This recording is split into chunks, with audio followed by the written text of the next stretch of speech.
जय माँ भुवनेश्वरी। 10 महाविद्याएं। 10 महाविद्याओं में आज हम माँ भुवनेश्वरी का गुणगान करेंगे। माँ भुवनेश्वरी, जिन्हें आदि शक्ति अर्थात मूल प्रकृति कहा जाता है।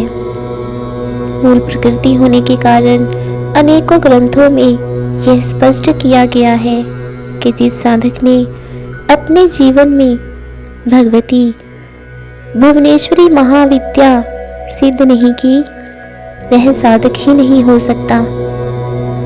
जो मूल प्रकृति है उसे ही भुवनेश्वरी, काली तथा गोपाल सुंदरी कहते हैं। माँ काली क्रिया शक्ति का प्रतीक बनकर आदि में शून्य रूपा होकर स्थित है, अतः इन्हें ही विश्व का संहार करने वाली काल रात्रि भी कहते हैं। सृष्टि का संपूर्ण कार्य प्रबंध मूलतः 3 बातों पर ही आधारित है, जिसे सृष्टि संचालन तथा संहार कहते हैं। ये तीनों विशेषताएं एक दूसरे के पूरक हैं। इनमें से यदि एक भी क्रियाहीन हो जाए तो विश्व में अनेकों अनियमितताएं पैदा हो जाती हैं। संहार शून्य रूपा स्थिति है, जो कि मृत्यु के बाद और जन्म से पूर्व हुआ करती है। इन सब का आधार माँ पराशक्ति अर्थात माँ भुवनेश्वरी है। देवी भागवत के अनुसार एक बार ब्रह्मा, विष्णु और महेश विमान में सवार होकर तीनों लोगों की यात्रा करने निकले। भ्रमण करते हुए माँ भुवनेश्वरी के भवन में पहुँचे।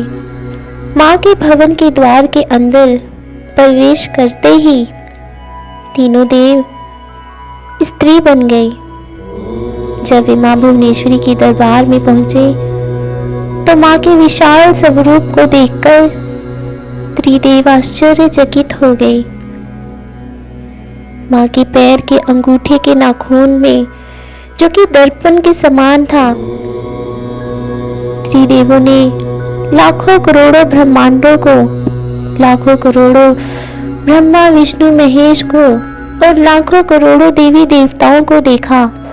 तो ये देखकर त्रिदेव बोले, हे देवी, आपके द्वारा रचे इस ब्रह्मांड में न जाने कितने ही ब्रह्मांड हैं।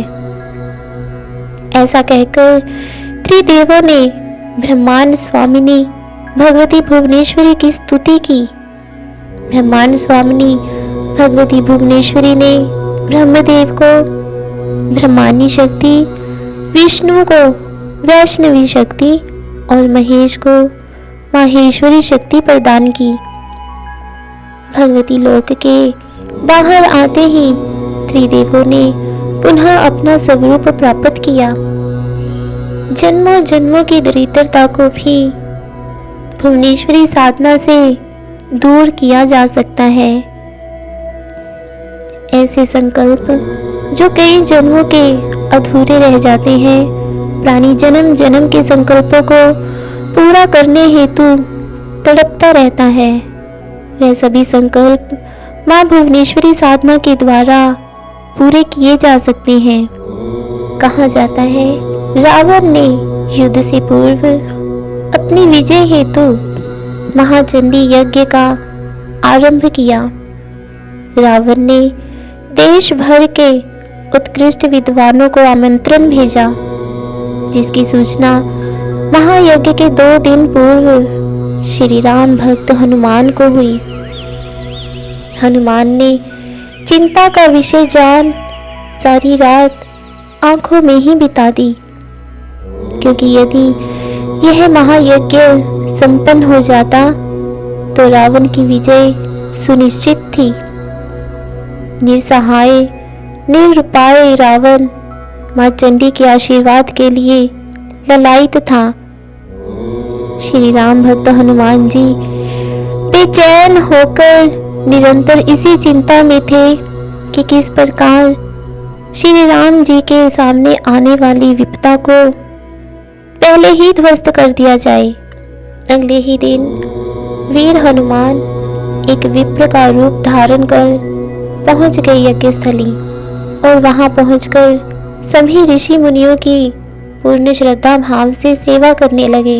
निस्वार्थ सेवा भावना को देखकर सभी ऋषि मुनि प्रभावित हो गए और उन्होंने विप्र रूप धारण किए हुए हनुमान को वर मांगने के लिए कहा। हनुमान जी ने वर मांगने से इनकार कर दिया, पर ऋषि कहाँ मानने वाले थे। ऋषियों के हट करने पर श्री राम भक्त हनुमान ने ऋषि मुनियों से वर मांगा, जो आगे चलकर श्री राम जी की विजय का मुख्य कारण बना। महाचंडी यज्ञ में जिस मंत्र के स्फुटीकरण से हवन किया जाना था, वह मंत्र कुछ इस प्रकार था। जय त्वं देवी चामुंडे, जय भूतारती हारिणी, जय सर्वगति देवी काल रात्रि नमोस्तुते। इस मंत्र में भूतारती हारिणी का अर्थ है सभी प्राणियों की पीड़ा हरने वाली। श्री राम भक्त हनुमान ने ऋषियों से ये वर मांगा कि वे हवन में भूतारती हारिणी में ह की जगह क का उच्चारण करें। बेचारे ऋषि वचनबद्ध थे, अतः ऋषियों ने तथास्तु कहकर उन्हें वर दे दिया। इस प्रकार वह शब्द भूतारती कारिणी बन गया, जिसका अर्थ है सभी प्राणियों को कष्ट देने वाली। इस प्रकार एक अक्षर मात्र के बदलने से यज्ञ रावण के लिए अनिष्टकारी बन गया। परंतु भक्त हनुमान कहाँ चैन से बैठने वाले थे। वे तत्काल ही भगवान श्री राम के समीप पहुंचे और कहा, हे प्रभु, रावण की नाभि में अमृत कुंड स्थापित है, जिससे रावण सदैव चिर यौवन बना रहता है, अतः उनकी मृत्यु संभव ही नहीं है। रावण के सभी प्रियजन मृत्यु का ग्रास बन चुके हैं, अतः वह घायल शेर की भांति हो गया है। जिस प्रकार 100 शेरों में एक घायल शेर अत्यधिक खतरनाक सिद्ध होता है, उसी प्रकार इस समय रावण भी घायल शेर की भांति खतरनाक हो गया है। तब श्री राम जी कहने लगे, तो तुम्हारा क्या विचार है हनुमान? हनुमान जी बोले, हे भगवान, आपके आशीर्वाद से मुझे समझ में आ रहा है। बाल्य अवस्था में शिक्षा प्राप्त करने हेतु मेरे गुरु सूर्यदेव ने माँ भगवती भुवनेश्वरी के विषय में शिक्षा दी थी। वीर हनुमान ने कहा, समस्त देवियों की शक्ति को भुवनेश्वरी के रूप में सिद्ध कर लेने से वह साधक अजय हो जाता है। फिर उसके सामने त्रिलोक्य के देवी देवता, मनुष्य, गंधर्व आदि भी युद्ध में टिक नहीं सकते। जिस पल ये साधना संपन्न होती है, उसी समय शत्रु काल का ग्रास बनने के लिए अग्रसर हो जाता है। उसका विनाश उतना ही निश्चित हो जाता है जितना कि सूर्य और चंद्रमा का अस्तित्व में होना। तब श्री राम जी ने माँ भुवनेश्वरी की साधना की और अपनी विजय को निश्चित किया।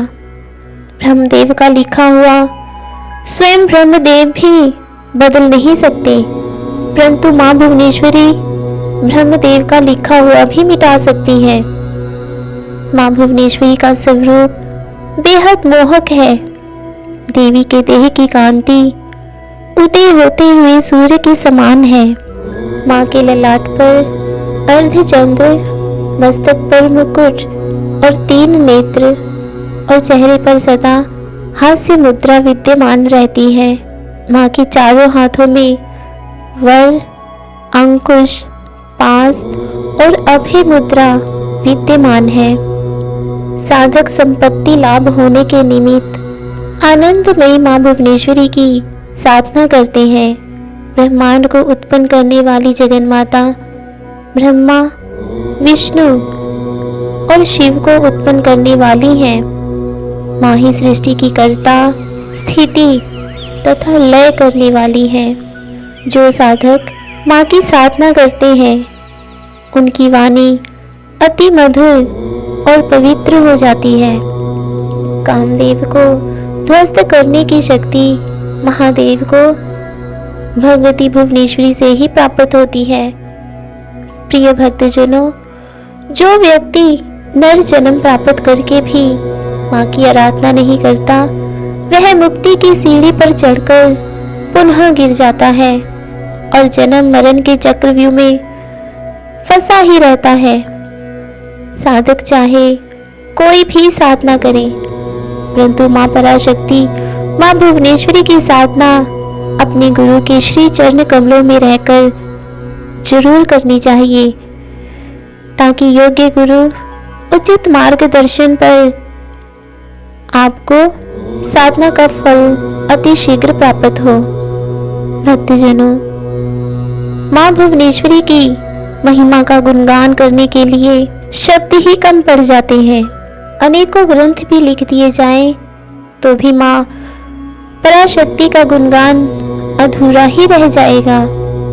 फिर भी हमारे पूज्य गुरु श्री श्री 108 महाराज स्वामी सिकंदर जी ने आप तक जो जानकारी पहुंचाने का प्रयास किया है, आप उस जानकारी को लोगों के साथ बांटकर पुण्य के भागीदार बने और माँ भुवनेश्वरी की कृपा प्राप्त करें।